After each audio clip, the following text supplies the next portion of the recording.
Please pray with me.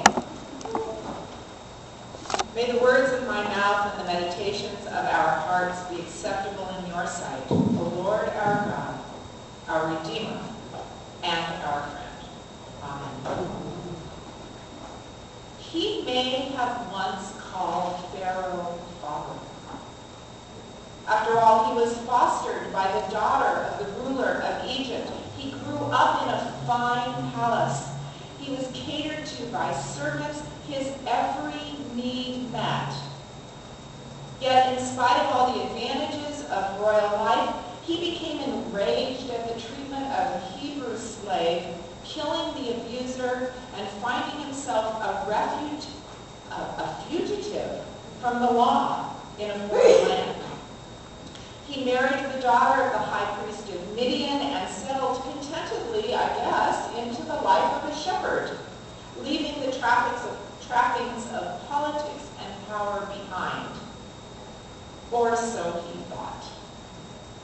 After a life-altering encounter with the great I Am, Moses returned to Egypt, forced Pharaoh's hand, and convinced an unorganized horde of slaves to leave the only home they ever knew, to venture forth toward a promise they had long forgotten that God had given to their ancestors, Abraham, Isaac, Jacob, and Joseph.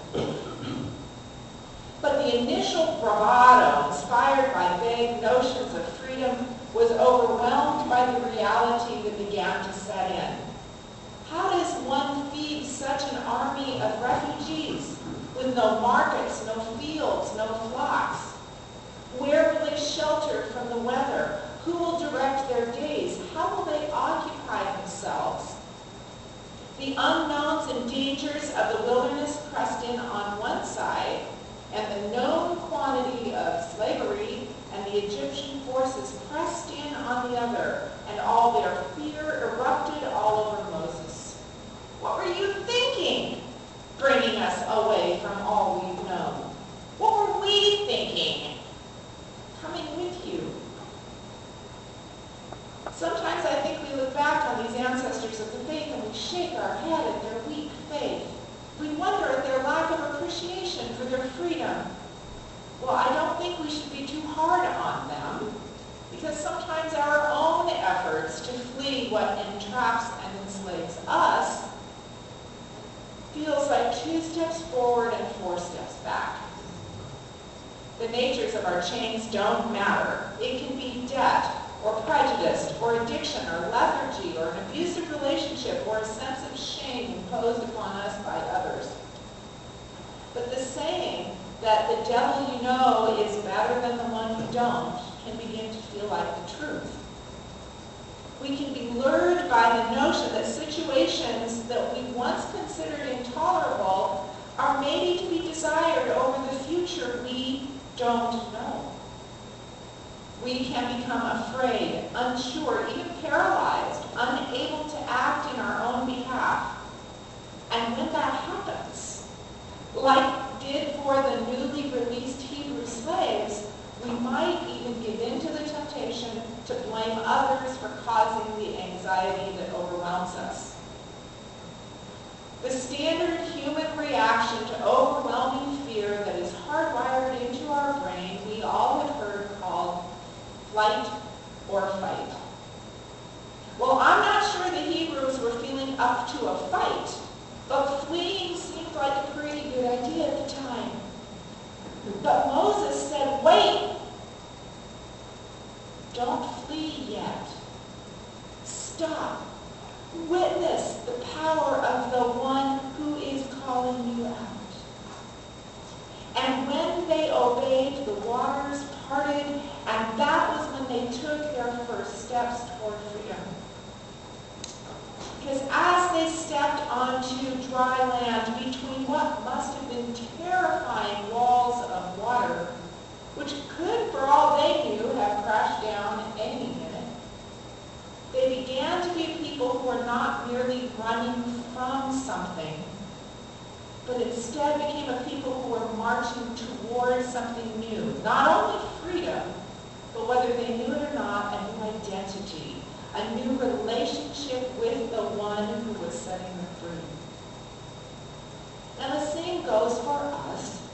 It's not enough to run from the thing that threatens us. If we attempt to escape from any crushing situation, poverty, violence, division, despair, without first pausing to discern which path is the right one to follow to true freedom, it is likely that we could end up in a situation even worse than the one we had before. But the pause is not meant to be paralysis. We're not supposed to be deer in the headlights. The pause is meant to be a moment to witness God's presence and power so that following that presence, we might make progress into a future that God has planned for us. Now, of course, if we read further into the book of Exodus, and I think we get one more piece of it next week, we will discover that escaping the Egyptians was only the beginning of their story. There would be 2 or 3 generations of celebrations and questionings and murmurings and learning and growing and being formed into a cohesive community that would populate the land that God had promised to their ancestors. And in that time, they would stop following God. Often, they would bow to an idol made of gold while waiting for Moses to bring the gift of law down the mountain from the one true God. They would initially distrust God's promised provision in the manna and try to gather so much that it became moldy and spoiled. They would gorge themselves on a gift of quail meat and become ill. They would be bitten by snakes and they would squabble against each other and Moses. Believers would be raised in assisting in organizing, in mediating conflict, and encouraging each other in community. I find it amusing to note that the Bible suggests it only took God 7 days to make the earth, but it took God 40 years to form a people. Human beings must be some pretty tough clay for God to work with. But God does not give up. Even when the humans were ready to quit. One of my favorite parts of the Exodus story, maybe this comes from being a mother, maybe some of you would relate, but was when Moses railed at God, "Did I give birth to all these people that I should be saddled with their headaches and heartaches?" That's paraphrased by Pastor Mary. But God was more patient than Moses most of the time. And God used the 40 years to form a people, to acquaint them intimately with his abundant grace, with his provision of manna and law and freedom and love.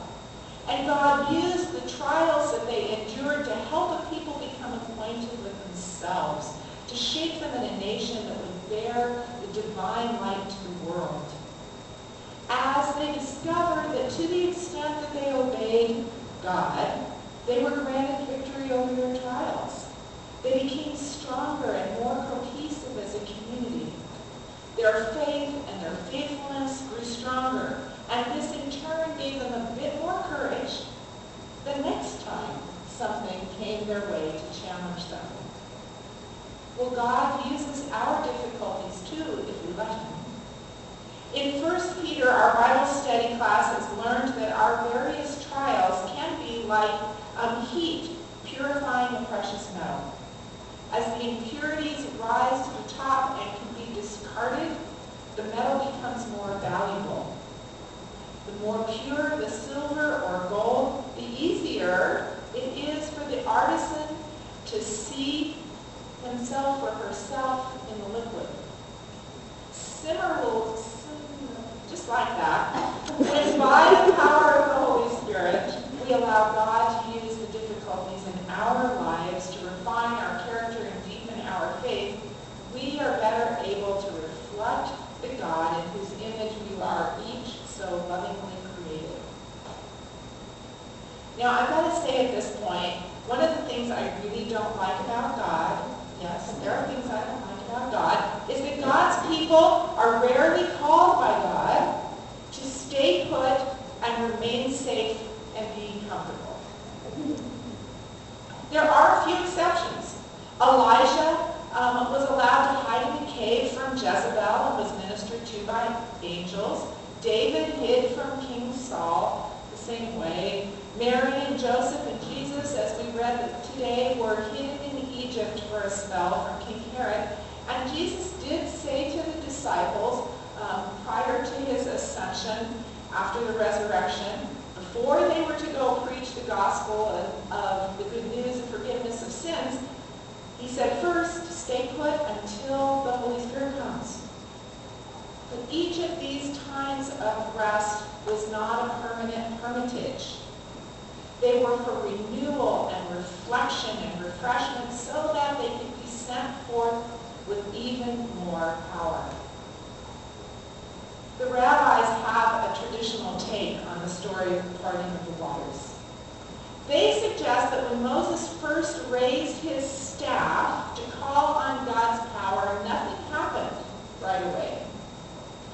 But when the first Hebrew took the first step into the sea, the waters parted.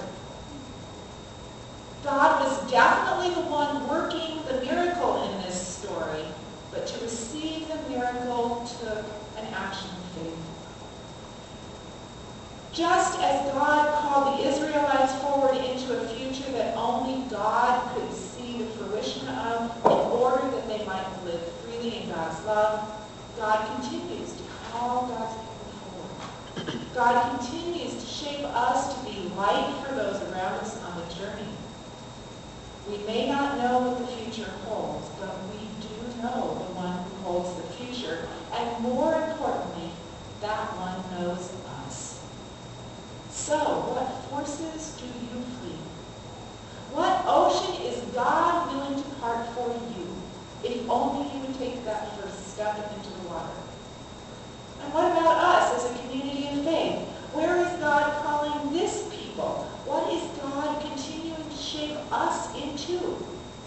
Who is God calling us forward to be for his name's sake? We'll never know if we stay put. The answer is promised as we take one step at a time. So let us grab our walking sticks. Jimmy's got to start on us. And let us go. Amen. Amen.